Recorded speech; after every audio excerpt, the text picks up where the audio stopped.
నమస్కారం. Matrix TV morning bulletin కు స్వాగతం. ముందుగా ప్రధాన వార్తలు చూద్దాం. నోటీసులపై వైసీపీ అనవసర రాద్ధాంతం చేస్తోందన్న నారాయణ, విద్యా సంస్థలకు నోటీసులు ఇవ్వడం సాధారణ ప్రక్రియ, లోపాలుంటే సరిచేసుకోవాలని సూచన, చట్టం తన పని తాను చేసుకుపోతుందని స్పష్టీకరణ.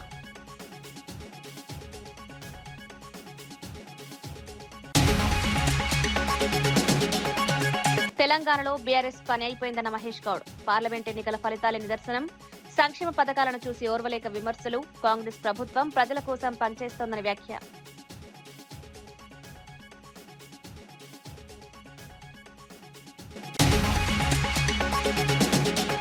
డీఎస్సీ నియామకాల్లో భారీ అక్రమాలు, స్పోర్ట్స్ కోటాలో డబ్బులు తీసుకుని ఉద్యోగాల ఆరోపణ, డీఎస్సీ వ్యవహారంపై సమగ్ర విచారణ జరపాలని డిమాండ్, మంత్రి నారాయణ రాజీనామా చేయాలని ఎమ్మెల్సీ కళ్యాణి డిమాండ్.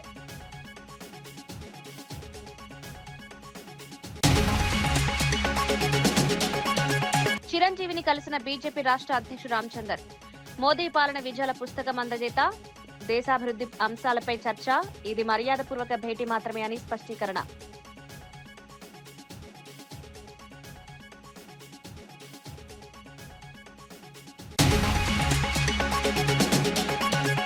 మొహరం ఏర్పాట్లపై ప్రభుత్వాన్ని ప్రశ్నించిన కవిత, కనీస సౌకర్యాలు కల్పించకపోవడం దురదృష్టకరం, మతపరమైన కార్యక్రమాల్లో నిర్లక్ష్యం, అన్ని వర్గాల ఆచారాలకు గౌరవం ఇవ్వాలన్న కవిత.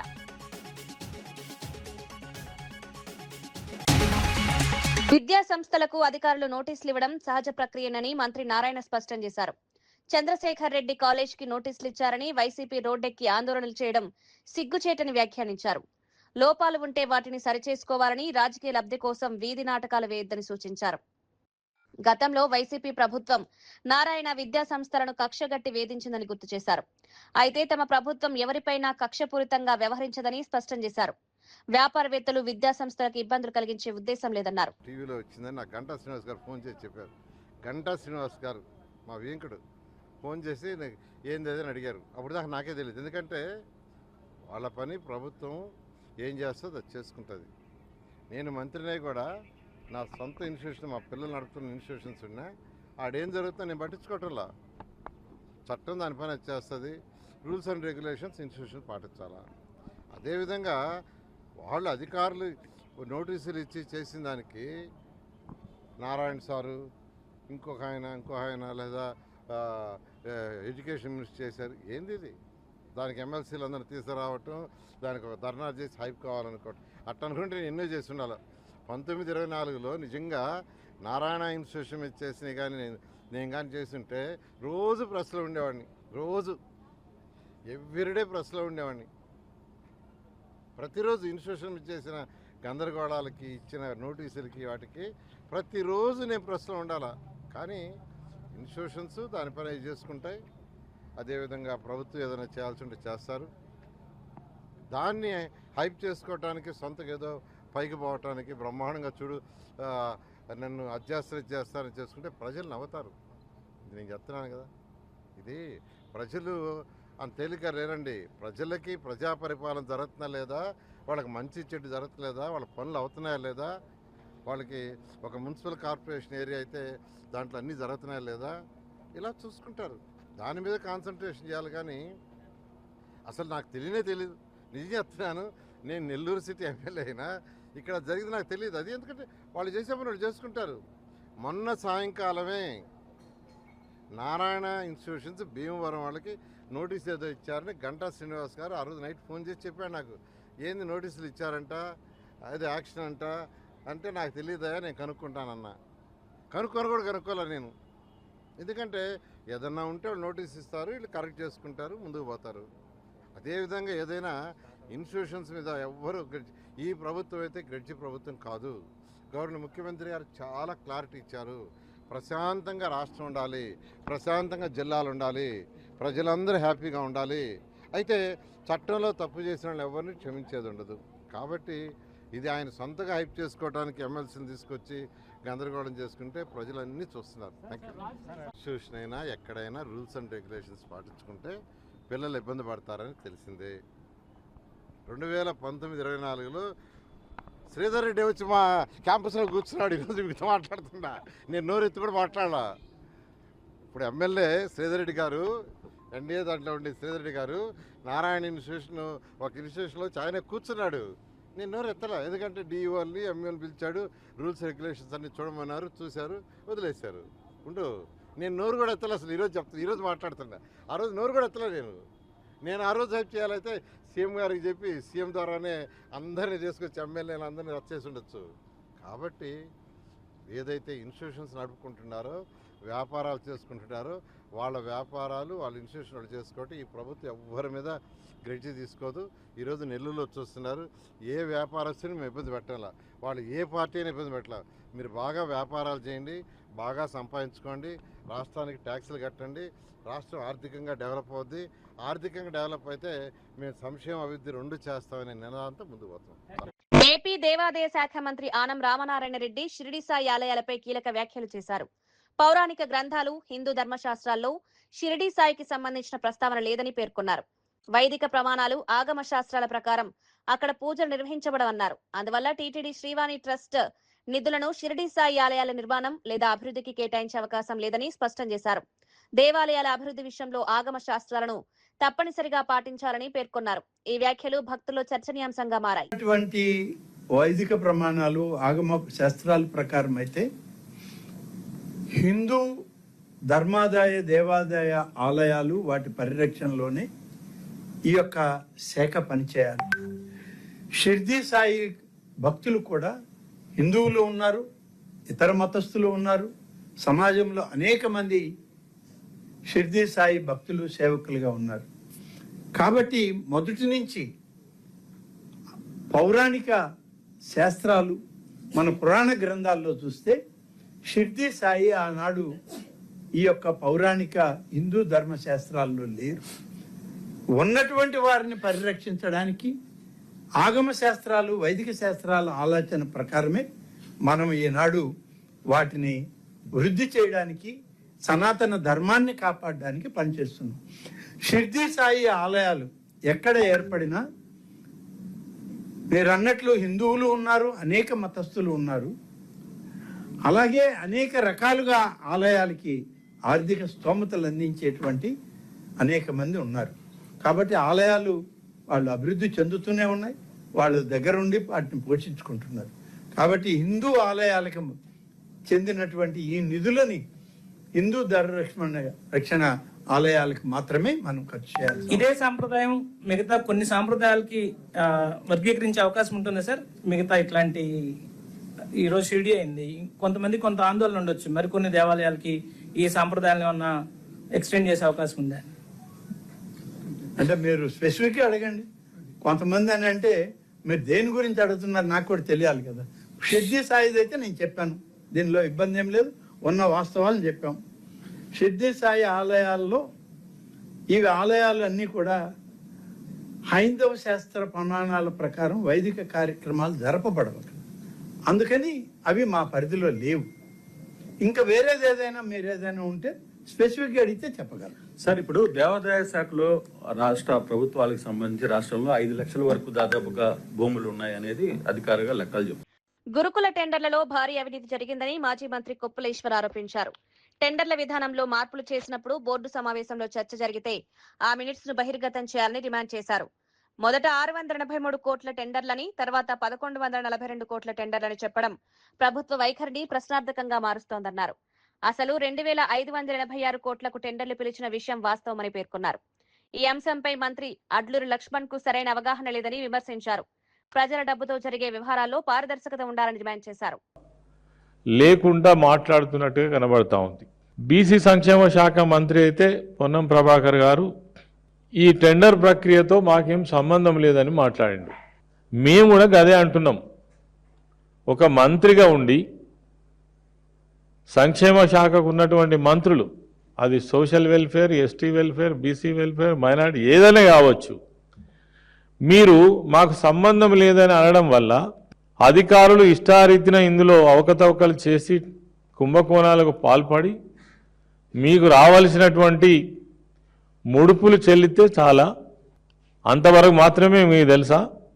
అదేవిధంగా సాంఘిక సంక్షేమ, అదేవిధంగా గిరిజన సంక్షేమ మంత్రిగా బాధ్యతలు వహిస్తున్నటువంటి అడ్లూరి లక్ష్మణ్ ఆయన కనీసమైన అవగాహన కూడా లేదు. ఇందులో ఏం జరగలేదని అంటాడు. అరే ఈ టెండర్ డాక్యుమెంట్స్ ఏవైతే ఉన్నాయో దీంట్లో జరిగినటువంటి అవకతవకల గురించి క్లియర్గా మేము చెప్తున్నప్పటికీ కూడా వాటిపైన మాట్లాడకుండా తనకు దోచింది మాట్లాడుతున్నాడు. ఒకవేళ ఏదైనా టెండర్ మధ్యలో మార్చాల్సి వస్తే దానికి సంబంధించిన మినిట్స్ ఉంటాయి, అదేవిధంగా టెండర్ కమిటీ ఉంటుంది, ఆ బిడ్లో పాల్గొన్నటువంటి వాళ్ళందరూ ఉంటారు. మరి వాళ్ళందరి సమక్షంలో ఒక్కసారి బహిరంగ విచారణకు సిద్ధం కావాలని మేము డిమాండ్ చేస్తున్నాం.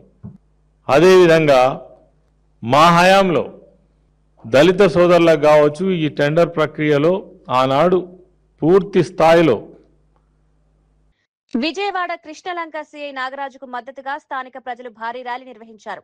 ఆయనపై చేసిన వ్యాఖ్యలు నమోదు చేసిన కేసులను తీవ్రంగా ఖండించారు.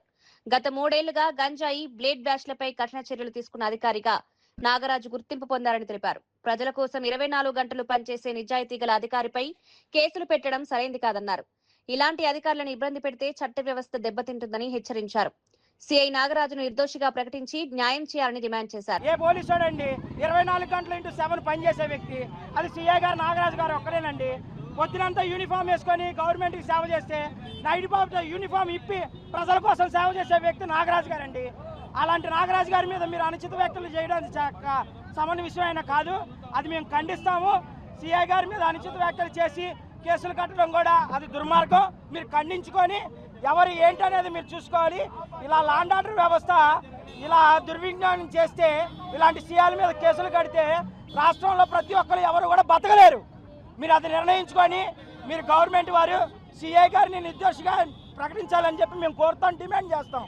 మా ప్రజా సమస్యలను తెలుసుకునే వ్యక్తులు ప్రజాస్వామ్యంలో ఉంటే ఒక గవర్నమెంట్ ఎంప్లాయీ వ్యక్తి వచ్చి ప్రజాస్వామ్యానికి వ్యతిరేకంగా కాకుండా ప్రజల దుర్వినియోగం ఇది చేయకుండా ప్రజలను కాపాడే వ్యక్తి ఆ గవర్నమెంట్ ఎంప్లాయీ ఒకడే. అది పోలీస్ డిపార్ట్మెంట్లో హోంశాఖలో ఉన్న సిఐ గారు నాగరాజు లాంటి వాళ్ళని. ఇదే రాణిగారి తోటలో నా చిన్నప్పుడు నేను పల్లపరాజు గారిని చూశాను. ఆ పల్లపరాజు గారిని ధీటుగా తర్వాత మళ్ళీ చూడాల్సిన వ్యక్తి ఎవరైనా ఉన్నారంటే సిఐ నాగరాజు. అలాంటి సిఐ నాగరాజు గారి మీద మీరు అనుచిత వ్యాఖ్యలు మీరు ఎప్పుడూ చూడకూడదు. అందుకనే మీరు ఖచ్చితంగా తగిన న్యాయం చేకూర్చాలని మేము ప్రభుత్వానికి డిమాండ్ చేస్తున్నాం ప్రజల తరపున. నా పేరు సాయి అండి. కాంగ్రెస్ నేత కోట నీలిమపై అనుచిత వ్యాఖ్యలు చేసిన బీఆర్ఎస్ నాయకుడు సురేష్ గౌడ్ను అరెస్ట్ చేయాలని కాంగ్రెస్ నాయకులు నిరసన చేపట్టారు. ఎస్ఆర్ నగర్ పోలీస్ స్టేషన్ సమీపంలో ఆందోళన నిర్వహించిన నేతలను పోలీసులు అదుపులోకి తీసుకుని సనత్ నగర్ పోలీస్ స్టేషన్ కు తరలించారు. మహిళా నాయకురాలిపై అవమానకర వ్యాఖ్యలు చేయడం తీవ్రంగా ఖండిస్తున్నామని కాంగ్రెస్ నేతలు పేర్కొన్నారు. మహిళలను గౌరవించిన వ్యక్తిపై కఠిన చర్యలు తీసుకోవాలని డిమాండ్ చేశారు. చట్ట ప్రకారం సురేష్ గౌడ్ ను కోర్టులో హాజరుపరుస్తామని పోలీసులు తెలిపినట్లు వెల్లడించారు.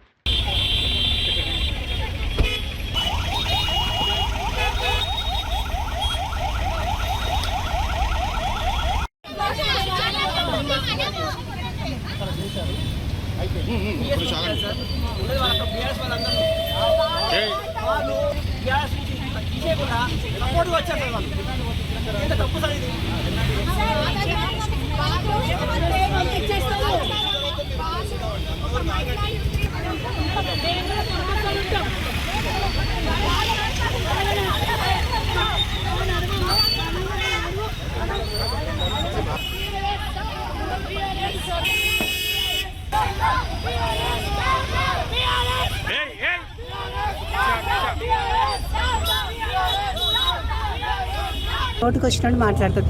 ఈ సురేష్ గౌడ్ ఎట్లా అంటే అట్లా మాట్లాడారు ఒక మహిళ గురించి. ఇంకో మహిళ వచ్చి ఆయనకు సపోర్ట్ చేస్తుంది. ఇది ఎక్కడి వరకు సమంజసం? అరే ఆ సొంత పార్టీలో వాళ్ళ ఆడపడుచుకే రక్షణ లేదు, నోటికి వచ్చిన తిట్టిండ్రు, తీసేసిండ్రు ఆమెకు పార్టీలోకి వెళ్ళి. వేరే పార్టీ మహిళకి ఏమని రెస్పెక్ట్ ఇస్తారు వాళ్ళు? ఈరోజు మా సనత్ నగర్ కాన్స్టిట్యున్సీ ఇన్ఛార్జ్కే నోటికి వచ్చినట్టు మాట్లాడుతున్నారు. అంత పెద్ద గొప్ప మహిళకే మాకేముంటుంది ఇంకా రక్షణ? మాకు ఇలా బిహేవ్ చేస్తారు మాత్రం వాళ్ళు. మాకుందా? రోడ్డు మీద మాకు కూడా రేపు ఏమైనా చెప్పగలుగుతారు వాళ్ళు. దీనికి కట్టడి చేయడానికే ఫస్ట్ మేము ఎస్ఆర్ నగర్ పిఎస్లో కంప్లైంట్ ఇచ్చాము. వాళ్ళు లైట్ తీసుకున్నారు, తర్వాత ఎఫ్ఐఆర్ చేస్తానని చేయలేదు. ఈరోజు మేము మహిళలము, మా పార్టీ కార్యకర్తలు, లీడర్స్ అందరు కలిసి మేము ధర్నా చేశాము. అప్పుడు కాక ఆయనకు పిఎస్కి పిలిపించి అరెస్ట్ చేశామని చెప్తున్నారు. అరెస్ట్ చేసి మెడికల్ పంపించి రిమైండ్కి పంపించారు. అది కూడా మేము ప్రెజర్ పెడితే ఆడోళ్ళం, ఎందుకంటే ఒక మహిళకి అంత గొప్ప వ్యక్తురాలకే ఆమెకే రక్షణ ఇవ్వకుండా నోటికి వచ్చినట్టు తిడితే మా సామాన్య ప్రజలకు ఏముంటుంది? యాక్చువల్గా వీళ్ళ దగ్గర ఒక మర్యాద అన్నట్టు లేదు, ఏం లేదు. ఆయనకు నోటి దూల ఎక్కువ ఉంది. సురేష్ గౌడ్కి డబ్బు అహంకారం ఉన్నది. ఆ అహంకారము పార్టీ బలం చూసుకొని ఈ 10 ఏళ్ళు ఇట్లనే చేశారు, ఇప్పుడు ఇలానే చేస్తున్నారు. వాళ్ళకి ఇలాగైనా కట్టడి కావాలనేసి మేము పోరాడి ఆయనకు రిమాండ్కి పంపించాం. ఇంకా ఆయనకు జైలు వేస్తే మేము చాలా మహిళలందరూ చేస్తాం. రేపు ఒకవేళ జైల్లో ఉన్నాడని తెలిస్తే మేము మిఠాయిలు పంచుతాం అంతా. ఓకేనా? 15th జూన్ రోజు సురేష్ గౌడ్ అనే బీఆర్ఎస్ లీడర్ మీద మేము కంప్లైంట్ ఇచ్చాము. మా మేడం డాక్టర్ కోట నిమ్మ గారి మీద నుంచి వ్యాఖ్యలు చేసినట్టు మాకు ప్రూఫ్స్ ఉన్నాయి. ఆధారాలతో పాటు మేము ఇవాళ స్టేషన్లో 15th రోజు ఇచ్చాము కంప్లైంట్. ఇంకా యాక్షన్ తీసుకోవట్లేదని చెప్పేసి ఇవాళ సిఐ గారి దగ్గర వెళ్ళడం జరిగింది. సో ఇంకా యాక్షన్ తీసుకోవాలని చెప్పేసి మేము కాంగ్రెస్ నేతలందరం కలిసి ధర్నా చేయడానికి ముందుకొచ్చాము. సో డిఎస్సి పరీక్షల్లో భారీ స్కామ్ జరిగిందని వైఎస్ఆర్సీపీ ఎంపీ మిథున్ రెడ్డి ఆరోపించారు. పేపర్ లీక్ చేసి మొదటి ర్యాంక్ సాధించిన వ్యక్తిని ప్రభుత్వం పక్కన పెట్టడమే లీకేజ్ కి నిదర్శనమన్నారు. పరీక్ష రాయకుండానే స్పోర్ట్స్ కోటాలో కొందరు ఉద్యోగాలు పొందారని విమర్శించారు. నిరుద్యోగుల భవిష్యత్తుతో ఆటలాడుతున్న ఈ వ్యవహారంపై సమగ్ర విచారణ జరపాలని డిమాండ్ చేశారు. రాబోయే పార్లమెంటు సమావేశాల్లో ఈ అంశాన్ని ప్రస్తావిస్తామని వెల్లడించారు. డిఎస్సి ఎంపిక ప్రక్రియలో పారదర్శకత లేకపోవడం వల్ల అనుమానాలు పెరుగుతున్నాయన్నారు. అన్యాయంగా అక్రమంగా పోస్టులు సంపాదించారు. అదే విధంగా పరీక్ష రాసి స్పోర్ట్స్ కోటాలో తెచ్చుకోవాల్సిన జీవోని పరీక్ష రాయకుండా స్పోర్ట్స్ కోటా అని చెప్పి ఎక్కడ కూడా నేషనల్ ప్లేయర్స్ అందరిని కూడా పక్కన పెట్టి ఏదో స్కూల్ గేమ్స్లో పార్టిసిపేషన్ సర్టిఫికెట్లు ఉండే వాళ్ళందరినీ కూడా తీసుకొచ్చి ఈరోజు ప్రభుత్వ టీచర్ ఉద్యోగాలు ఇచ్చినారు. ఇది దారుణమైన స్కామ్. దీనిపైన విచారణ జరగాలని చెప్పి కూడా జగన్మోహన్ రెడ్డి గారు చెప్పారు. మేమందరూ కూడా అదే డిమాండ్ చేస్తా ఉన్నాము. రేపు పార్లమెంట్ సమావేశాల్లో కూడా ఈ స్కామ్ పైన, ఈ డిఎస్సి స్కామ్ పైన ఖచ్చితంగా మేము రేజ్ చేస్తాము. నీట్ ఎగ్జామ్ లో పేపర్ లీక్ అయిందంటేనే మళ్ళీ ఎగ్జామ్ రీకండక్ట్ చేస్తారు. ఇక్కడ అదే పరిస్థితి ఉంది. దీనిపైన కూడా పూర్తిగా విచారణ జరగాలని చెప్పి కూడా డిఎస్సి పైన విచారణ జరగాలని చెప్పి కూడా మేము కోరుతాం. తెలంగాణలో బీఆర్ఎస్ పార్టీ రాజకీయంగా ముగిసిపోయిందని టీపీసీసీ చీఫ్ మహేష్ కుమార్ గౌడ్ వ్యాఖ్యానించారు. ప్రజల ఆస్తులపై కన్నేసిన కారణంగానే ప్రజలు ఆ పార్టీని తిరస్కరించారని ఆరోపించారు. పార్లమెంట్ ఎన్నికల్లో 0 సీట్లు రావడం ప్రజల తీర్పుకు నిదర్శనమన్నారు. సీఎం రేవంత్ రెడ్డి నేతృత్వంలో అమలు చేస్తున్న సంక్షేమ పథకాలను చూసి ఓర్వలేక కేటీఆర్, హరీష్ రావు విమర్శలు చేస్తున్నారని మండిపడ్డారు. కాంగ్రెస్ ప్రభుత్వం ప్రజల కోసం పనిచేస్తోందని చెప్పారు. అభివృద్ధి, సంక్షేమ కార్యక్రమాల ఫలితాలు ప్రజలకు చేరుతున్నాయని పేర్కొన్నారు. 2023లో వారి అధికారులు దించేసి రేవంత్ రెడ్డి గారి నేతృత్వంలో కాంగ్రెస్ పార్టీ అధికారులు తీసుకొచ్చారు. దాని తర్వాత జరిగిన పార్లమెంట్ ఎన్నికలు 0 సీట్లు ఇచ్చినారు. అర్థం చేసుకోండి, తెలంగాణ రాష్ట్రంలో బీఆర్ఎస్ పార్టీ నౌకలు చెల్లిపోయినాయి. ఇవాళ 2.5 సంవత్సరాల కాంగ్రెస్ పార్టీ ఇస్తున్నటువంటి సంక్షేమం గిట్టని వారు, దాన్ని చూసుకొని తడుచుకున్న వారు రకరకాల ఆరోపణలు చేస్తారు. అది కేటీఆర్ కావచ్చు, హరీష్ రావు కావచ్చు, మిగతా టీఆర్ఎస్ నాయకులు కావచ్చు. మేము విమర్శ చేసేటప్పుడు అది సహేతుకంగా ఉండాలి. అసలు ఎక్కడున్నారు కేసీఆర్ గారు? ప్రజాక్షేత్రంలో ముఖ్యమంత్రి తర్వాత ప్రతిపక్ష నాయకుడు అంత హోదా, అంతే బాధ్యత. ఆ బాధ్యత మర్చినారు. వీళ్ళు రోడ్ల పని జరుగుతూ ఉన్నారు. ఏం చెప్పినా ప్రజలకి రావాల్సింది, ప్రజలు కోరుకున్నది ఇవాళ దొరుకుతుంది. కాబట్టి క్షేత్రస్థాయిలో సామాన్యుడు కాంగ్రెస్ పార్టీ పట్ల సంతృప్తిగా ఉన్నారు. ఈ రాష్ట్రంలో ఏ ఎన్నిక జరిగినా, ఎప్పుడు జరిగినా కాంగ్రెస్ పార్టీ అత్యంత స్థానాన్ని గెలుచుకుంటుంది. బండి భగీరథ్ కోసం మహేంద్ర యూనివర్సిటీ ప్రత్యేకంగా పరీక్షలు నిర్వహించడం అనుమానాలకు తావిస్తోందని BRS general secretary RS Praveen Kumar ఆరోపించారు. చర్లపల్లి జైల్లోనే అంబేద్కర్ ఓపెన్ యూనివర్సిటీ పరీక్షా కేంద్రం ఉన్నప్పటికీ ప్రత్యేక ఏర్పాట్లు ఎందుకు చేశారో ప్రభుత్వం చెప్పాలని డిమాండ్ చేశారు. పోలీస్ భద్రత మధ్య పరీక్షలు రాయించే అవకాశం ఉన్నప్పటికీ అలా జరగలేదని పేర్కొన్నారు. బెయిల్ పిటిషన్ బయటకు వచ్చినప్పటికీ బెయిల్ ఆర్డర్ ఎందుకు బయటకు రాలేదని ప్రశ్నించారు. బండి భగీరథ్ ను రక్షించే ప్రయత్నం జరుగుతుందనే అనుమానాలు వ్యక్తమవుతున్నాయన్నారు. ఈ వ్యవహారంపై పూర్తి వివరాలు ప్రజలకు తెలియజేయాలని ప్రభుత్వాన్ని డిమాండ్ చేశారు. ఈ రోజు ఈయనకేంది ఇంటరిమ్ బెయిల్ ఇస్తున్నారు? First point. సెకండ్ పాయింట్, లేదయ్యా ఈ ఎగ్జామ్ జైల్లో కూర్చొని రాయడానికి వీలు కాదు, దీనికి రకరకాల కార్యక్రమాలు ఉంటాయి, అందుకొరకు ఈయన యూనివర్సిటీ రాయాలంటే అప్పుడు ఏం చేస్తారంటే జైలు వాళ్ళు ఏది చేసినా కోర్టు పర్మిషన్తోనే చేయాలి. జైలు వాళ్ళు మా దగ్గర సెంటర్ పెట్టలేము అని చెప్పి ఒక అఫిడవిట్ ఫైల్ చేస్తే అప్పుడు కోర్టు వాళ్ళు మీరు ప్రిజనర్ను పొద్దున పోలీసు పహారాలో తీసుకొని పోండి, మహేంద్ర యూనివర్సిటీలో ఎగ్జామ్ రాయించండి, దాని తర్వాత ఎగ్జామ్ రాసిన వెంటనే మళ్ళీ జైలుకే తీసుకొని రండి అని చెప్తారు. మళ్ళీ 23 జూన్ నాడు మళ్ళీ పొద్దున తీసుకొని పోండి, 23 సాయంత్రం మళ్ళీ జైలుకే తీసుకొని రండి అంటారు. 24 అదే చేయమంటారు, 25 అదే చేయమంటారు. జనరల్గా జరిగే ప్రాక్టీస్ ఇదే. ఇందులో ఏది రూల్కి వ్యతిరేకంగా చెప్పడం లేదు నేను. లేకపోతే మహీంద్రా యూనివర్సిటీనే, అంబేద్కర్ ఓపెన్ యూనివర్సిటీ, ఉస్మాన్ యూనివర్సిటీలు ఏ విధంగా స్టడీ సెంటర్ పెడతారో అదే యూనివర్సిటీ అధికారులందరూ వచ్చి జైల్లో సెంటర్ పెట్టవచ్చు. ఏమున్నది, మంచి హ్యాపీగా రాసుకోవచ్చు. అదే కావేరీ బ్లాక్లో కూర్చొని చాలా హ్యాపీగా కూర్చొని రాసుకోవచ్చు. లేకపోతే జైలు సూపరింటెండెంట్ రూమ్లోనే మేము ఎంతమందిని చూడడానికి పోలేదు, చాలా బాగుంటుంది, టేబుల్ ఉంటుంది, చైర్ ఉంటుంది, చాలా చల్లగా ఉంటుంది వాతావరణం. అక్కడ కూర్చొని చాలా చక్కగా రాసుకోవచ్చు. ఏ డిస్టర్బెన్స్ ఉండదు, ఈ ట్రాఫిక్ రోదా ఉండదు, ఏముండదు. అంత ప్రశాంతమైన వాతావరణంలో ఇదే మహీంద్రా యూనివర్సిటీ పోయి అక్కడే రాయొచ్చు. కానీ ఇక్కడ ఏవీ జరగలేదు. నేను ఇవన్నీ మాన్యువల్ డౌన్లోడ్ చేసి వాటిని చూసి ఈరోజు నేను మాట్లాడుతున్నా. 2023 బ్యాక్లాగ్స్ ఎన్ని ఉన్నాయి, 2024 తెలంగాణ జాగృతి వ్యవస్థాపకురాలు కల్వకుంట్ల కవిత హైదరాబాద్ లోని చారిత్రాత్మక బీబీకా అలావాను సందర్శించి ప్రత్యేక ప్రార్థనలు చేశారు. అనంతరం రాష్ట్ర ప్రభుత్వంపై తీవ్ర విమర్శలు గుప్పించారు. మొహరం పండుగ సందర్భంగా కనీస సౌకర్యాలు కూడా కల్పించకపోవడం దురదృష్టకరమన్నారు. ఊరేగింపు, ఏనుగు వివాదంలో ప్రభుత్వం వ్యవహరిస్తున్న తీరు సరైంది కాదని విమర్శించారు. మతపరమైన కార్యక్రమాల నిర్వహణలో ప్రభుత్వం మరింత బాధ్యతగా వ్యవహరించాలని సూచించారు. అన్ని వర్గాల ప్రజల ఆచారాలకు గౌరవం ఇవ్వాల్సిన బాధ్యత ప్రభుత్వంపై ఉందన్నారు. మొహరం ఏర్పాట్లలో నిర్లక్ష్యం తగదని హెచ్చరించారు. Hussain Sahab, and we have to make sure that in Telangana and in India the development will only happen by cooperating with each other, by making sure that there is peace at all times among all the communities, and a very progressive thought process should be a part of our thinking and culture. And here in Telangana the Muharram arrangements have always been delayed by the Congress government. Every year unfortunately we had to remind them that you need to provide the elephant for the procession, you need to give facilities to the Ashur Khanas. It is unfortunate that such a huge gathering is there of the community and the government is not being able to provide minimum facilities. It should go through Green Channel. The community leaders do not have to remind them every year. It is very unfortunate situation here, but I wish and pray that the community and everybody will prosper together in Telangana. Thank you. Jai Telangana. जय शब्बीर अली तेलंगाना के adviser थे, वो elephant खरीदते बोल के बोले जी, ये साल भी एलिफेंट तेलंगाना गवर्नमेंट खरीदने के लिए फेल हो गई. जी बिल्कुल, that's what I am saying कि एलिफेंट का लास्ट ईयर भी मुझे ही रिमाइंड करना पड़ा कि सर प्रोसेशन का टाइम हो रहा है, इंतजामात का टाइम हो रहा है, आज तक एलिफेंट आया नहीं है. तब उन्होंने बोला था कि हम खरीदेंगे, लेकिन आज तक तो खरीदा नहीं है. इस बार भी रेंट पे लिया है. एक श्रीदेवी नाम का एलिफेंट को केरला से इस बार लेके आए हैं, लेकिन ये ठीक नहीं है. हमें हैदराबाद में अपना एक एलिफेंट होना चाहिए जैसे पहले होता था. तो मैं गवर्नमेंट से यही डिमांड करूँगी कि अपना हाथी हमारे पास होना चाहिए. हाथी खरीद लीजिए, मुहर्रम में भी रहेगा और कोनालू के टाइम पे भी आता है. जैसे ज़माने से आ रहा है, हुजूर निज़ाम के ज़माने से जैसे आ रहा है, उसी तरीके का हमें अपनाना चाहिए. Thank you. जय Telangana. Today is Muharram. Muharram reminds us of the Telangana రాష్ట్ర అధ్యక్షుడు ఎన్ రామచంద్రరావు టాలీవుడ్ మెగాస్టార్ చిరంజీవిని ఆయన నివాసంలో మర్యాదపూర్వకంగా కలుసుకున్నారు. ప్రధాని నరేంద్ర మోదీ ప్రభుత్వానికి 12 సంవత్సరాలు పూర్తయిన సందర్భంగా దేశ అభివృద్ధి, సాధించిన విజయాలపై రూపొందించిన పుస్తకాన్ని చిరంజీవికి అందజేశారు. ఈ సందర్భంగా సమాజం, సంస్కృతి, సినిమా రంగం, దేశ నిర్మాణం వంటి అంశాలపై చర్చించినట్లు తెలిపారు.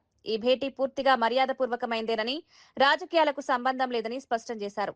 దేశ అభివృద్ధి ప్రయాణంపై ప్రముఖ వ్యక్తులకు అవగాహన కల్పించే కార్యక్రమంలో భాగంగానే ఈ సమావేశం జరిగిందన్నారు. చెప్పడం జరిగింది. అందరికీ నరేంద్ర మోదీ గారు చేసినటువంటి పనులు బుక్లెట్స్ ఇస్తున్నారు. దీనికి రాజకీయాలకు సంబంధం లేదు. డిఎస్సి నియామకాల్లో ముమ్మాటికి అక్రమాలు జరిగాయని ఎమ్మెల్సీ కళ్యాణి ఆరోపించారు. డబ్బులు తీసుకుని స్పోర్ట్స్ కోటాలో ఉద్యోగాలు ఇచ్చారని విమర్శించారు. విద్యాశాఖ మంత్రి నారాయణకు చెందిన విద్యా సంస్థల్లో సగానికి సగం అనుమతులు కూడా లేవని పేర్కొన్నారు. నిబంధనల ప్రకారం వ్యవహరిస్తే అనేక విద్యా సంస్థలు మూతపడే పరిస్థితి వస్తుందన్నారు. డిఎస్సి వ్యవహారంపై సమగ్ర విచారణ జరపాలని డిమాండ్ చేశారు. విద్యాశాఖలో పారదర్శకత లేకపోవడం వల్ల నిరుద్యోగులకు అన్యాయం జరుగుతోందని ఆవేదన వ్యక్తం చేశారు. దాడులు చేస్తూ ఉన్నారంటే ఎంత దారుణంగా వీళ్ళు దిగజారిపోయారో అర్థమవుతూ ఉంది. లోకేష్ గారికి, నారాయణ గారికి ఒకటే చెప్తూ ఉన్నాను, నిజంగా మీకు చిత్తశుద్ధి ఉంటే సిబిఐ ఎంక్వైరీ వేయండి, అంతేగాని ఇలాంటి వ్యక్తిగత వ్యాపార సంస్థల మీద దాడులు చేయించడం చాలా తప్పు. ఇదే ద్వారాని రేపొద్దున మళ్ళీ 2029లో మా గవర్నమెంట్ రాబోతుంది. అప్పుడు మేము కనుక ఇదే ధోరణి కంటిన్యూ చేసి ఇలాంటి కక్ష సాధింపులు మేము కనుక చేస్తే మీ పరిస్థితి ఏంటి? కాబట్టి మనం ప్రజాస్వామ్య దేశంలో ఉన్నాము. ప్రజాస్వామ్యంలో ప్రశ్నించడం ప్రతిపక్షం తాలూకా హక్కు. కాబట్టి మా హక్కు మేము చేస్తూ ఉన్నాము. దానికి మీకు చేతనైతే సమాధానాలు చెప్పండి, లేదా తప్పు ఒప్పుకోండి. మేము మా చంద్రశేఖర్ రెడ్డి గారికి ఖచ్చితంగా మా వైఎస్ఆర్ కాంగ్రెస్ పార్టీ అవ్వచ్చు, మా ఎమ్మెల్సీలందరం కూడా పూర్తి మద్దతు తెలియజేస్తూ ఉన్నాము. మేము ఇలాంటి అక్రమ దాడులు చేసినా ఎవరు భయపడే ప్రసక్తే లేదు. ప్రభుత్వాన్ని ప్రశ్నిస్తూనే ఉంటాము. ప్రజల తరపున పోరాటం చేసి పక్షులు ఉంటాయి. ఒక పక్షికి ఏదైనా దెబ్బ తగిలితే మిగిలిన వచ్చి గుమ్ముగూడుతాయి. అదేవిధంగా మా తోటి ఎమ్మెల్సీ మీద ఈ విధంగా కక్ష సాధింపు చర్యలు తీసుకుంటున్నారు. కాబట్టి అతనికి మద్దతుగా ఉండడం కోసం మా ఎమ్మెల్సీలందరం ఈరోజు రావడం జరిగింది. జగనన్న కూడా పూర్తి మద్దతు ఉంది. మా పార్టీ మద్దతు కూడా చంద్రశేఖర్ రెడ్డి గారికి ఉంది. ఇలాంటి తప్పుడు దాడులు కనుక కంటిన్యూ చేస్తే తీవ్రమైన పరిణామాలు ప్రభుత్వం ఎదుర్కోబోతుందని తెలియజేస్తున్నాను. చంద్రశేఖర్ రెడ్డికి చెందిన చైతన్య విద్యాసంస్థలపై దాడులు చేయడం ప్రజాస్వామ్యంపై దాడేనని మాజీ మంత్రి కాకాని గోవర్ధన్ రెడ్డి ఆరోపించారు. కూటమి ప్రభుత్వం కక్ష సాధింపు రాజకీయాలకు పాల్పడుతోందని విమర్శించారు. వైసీపీ నాయకులు ఇలాంటి వేధింపులకు భయపడబోరని స్పష్టం చేశారు. విద్యా సంస్థలను లక్ష్యంగా చేసుకుని రాజకీయ ఒత్తిళ్లు తీసుకురావడం సరికాదన్నారు. తమ ఆందోళనకు ఎమ్మెల్సీ, విద్యావేత్తలు, విద్యార్థి సంఘాల నేతలు మద్దతు తెలుపుతున్నారన్నారు. ఈరోజు కృష్ణ చైతన్య కాలేజీలకు సంబంధించి నెల్లూరు జిల్లాలో ఒక బ్రాండ్ ఉంది. నాకు తెలిసి నేను జిల్లా పరిషత్ చైర్మన్గా ఉన్నప్పటి నుంచి ఈ రోజు వరకు ఎంతోమంది అనాథ బిడ్డలు, డబ్బు లేనటువంటి వాళ్ళు, ఫీజులు కట్టలేమని చెప్పినటువంటి వాళ్ళకి ఉచితంగా విద్యను అందించినటువంటి ఆ సంస్థ చంద్రశేఖర్ రెడ్డి గారి ఆధ్వర్యంలో అనేక రకాలుగా వృద్ధిలోకి రావడం జరిగింది. జనాలకు నమ్మకం కుదిరింది. బ్రహ్మాండమైనటువంటి నిష్ణాతులైనటువంటి ఉపాధ్యాయులు ఉన్నారు, టీచర్లు ఉన్నారు అనేటువంటిది కలిగిన తర్వాత అడ్మిషన్స్ పెరగడం ప్రారంభించింది. చంద్రశేఖర్ రెడ్డి గుణాలను చూసి నెల్లూరు జిల్లా ప్రజలు ఆకర్షింపబడ్డారు. ఎమ్మెల్సీ కన్నా ముందు ప్రతిష్టాత్మకమైనటువంటి ఈ జిల్లా రెడ్ క్రాస్ సొసైటీ చైర్మన్గా పనిచేశాడు. ఆ తర్వాత ఇండిపెండెంట్గా ఎమ్మెల్సీగా గెలిచిన తర్వాత జగన్మోహన్ రెడ్డి గారి పట్ల ఆకర్షితుడే వైఎస్ఆర్ కాంగ్రెస్ పార్టీలోకి రావడం జరిగింది. ఈరోజు వైఎస్ఆర్ కాంగ్రెస్ పార్టీ శాసనమండలి సభ్యుడిగా నెల్లూరు నగర నియోజకవర్గానికి ఇన్ఛార్జిగా వ్యవహరిస్తుంటే డిఎస్సీ మీద మిమ్మల్ని ప్రశ్నిస్తే వాటికి సమాధానం చెప్పేటువంటి ధైర్యం లేక, సమాధానం చెప్పలేక ఈరోజు ఆ విద్యా సంస్థల మీద దాడులు చేయడం అనేటువంటిది ఏమైనటువంటి చర్య. ఏది ఏమైనా తిరుపతిలో వైసీపీ నేత భూమన కరుణాకర్ రెడ్డిపై ఎమ్మెల్యే ఆరణి శ్రీనివాసులు తీవ్ర స్థాయిలో విమర్శలు గుప్పించారు. సాయి కృష్ణ వ్యవహారాన్ని వైసీపీ అనవసరంగా రాజకీయ కోణంలో చూస్తోందని ఆరోపించారు. తిరుపతిలో భూమన కుటుంబం కోట్ల రూపాయల ప్రజాధనం దోచుకుందని, వారి అక్రమాలు త్వరలోనే బయటపడతాయన్నారు. నగరంలో టీడీఆర్ బ్రాండ్ల కుంభకోణం కూడా వెలుగులోకి వస్తుందని పేర్కొన్నారు. తిరుపతిని గంజాయి కేంద్రంగా మార్చి యువతను మాదక ద్రవ్యాల బారిన పడేలా చేశారని ఆరోపించారు. కాపులను వెన్నుపోటు పొడిచిన పార్టీ వైసీపీనేనని విమర్శించారు. కాపుల సంక్షేమానికి కూటమి ప్రభుత్వం పూర్తిగా కట్టుబడి ఉందని స్పష్టం చేశారు. ముఖాముఖి జరపడం తెలిసిన విషయమే.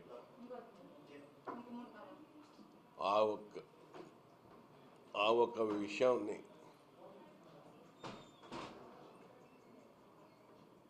వైఎస్ఆర్ కాంగ్రెస్ పార్టీ కాపు నాయకులు కొంతమంది కోనసీమలో నిన్న రాష్ట్ర వ్యాప్తంగా వైఎస్ఆర్ కాంగ్రెస్ పార్టీలో ఉన్న మాజీ ఎమ్మెల్యేలు, మాజీ మంత్రులు, కొంతమంది కోనసీమ ప్రాంతం జిల్లాలో సమావేశం కావడం, అక్కడ జరిగినది అంశం వేరే అయితే వీళ్ళు మాట్లాడే అంశం చాలా విడ్డూరంగా వచ్చింది. అందులో ముఖ్యంగా కాపులకు ఎన్డీఏ కూటమి ప్రభుత్వం కాపుల సంక్షేమానికి కట్టుబడి ఉంది. దీంట్లో ఏమాత్రం అనుమానాలు లేవు. దాదాపు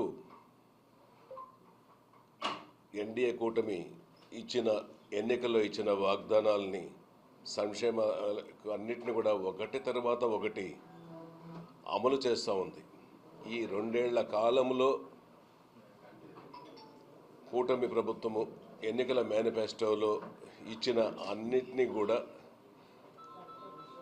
నిర్వహిస్తూ ఉంది. దాదాపు 90% అమలు చేయడం కూడా జరిగింది. కాపులను వెన్నుపోటు పొడిచిన చరిత్ర వైఎస్ఆర్ కాంగ్రెస్ పార్టీది. 2014, 2019లో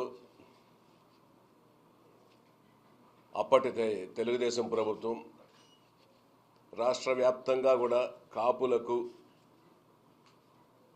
మరిన్ని వార్తలతో మళ్ళీ కలుద్దాం. నమస్కారం.